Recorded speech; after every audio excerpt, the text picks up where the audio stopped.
The time for change is now. That's the message that over 500 people from Eastern Kings received from the island-wide Hospital Access Committee on Thursday night in Surrey. Doctor shortages have plagued the area for over a decade.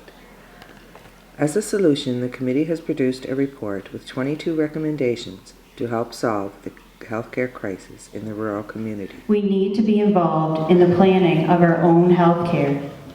It is critical that local residents be fully engaged to suggest, assess, devise, and implement potential solutions for the specific needs of our community. Many of the local healthcare workers and patients are in a constant state of anxiety about the future.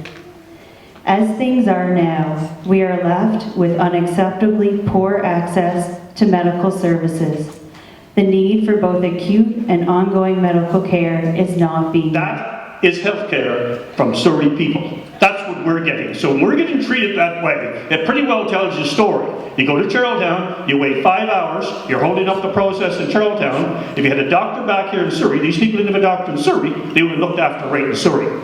Tell us the story. We're in a rural community in BC. Pemberton, we grow the potatoes that you guys grow too, so.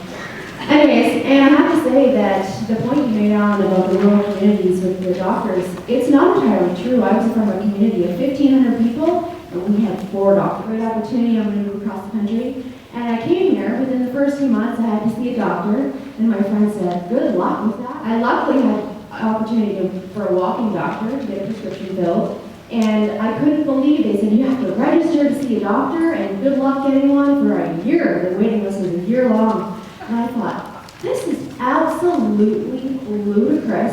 This is Canada. Where is the universal health care that we've been expecting? We in Charlottetown don't seem to realize just how much our hospital means to the people of Eastern Kings. Speaking as someone that has needed the hospital since June of 2015, I can't say enough for the care and services that I received and I'm still getting. Now for myself receiving chemo, I can go to Surrey early on a Monday morning, I have my blood work done, and 45 minutes or less later, call Charlottetown, and if it is okay, I'm off for treatment.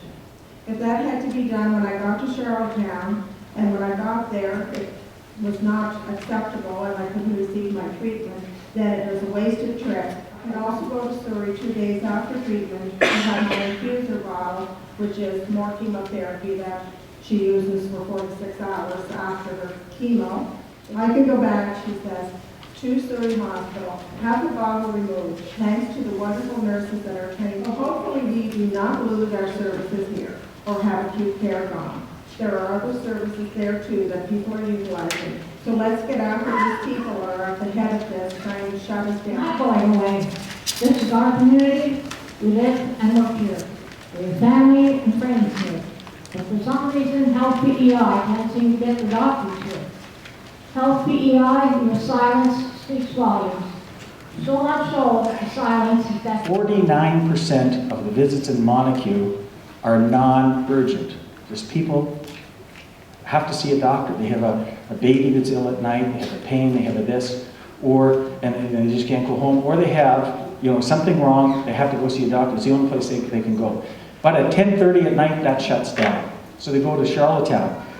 The wait in Charlottetown, on average, Health PI stat, 7 to 8 hours on average.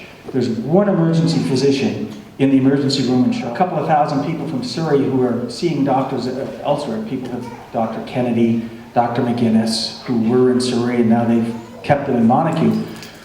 We're occupying doctor positions that people in those communities could have.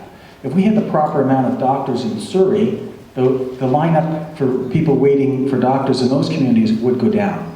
If we had the proper amount of doctors and we could handle all our own internal hospital patients, we would open beds in the Queen Elizabeth Hospital. So it's not just a Surrey issue.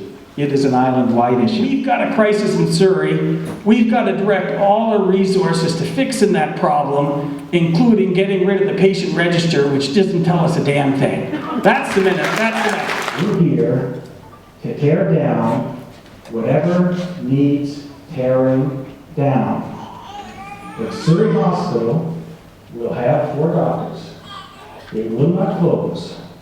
Surrey Hospital will stay open.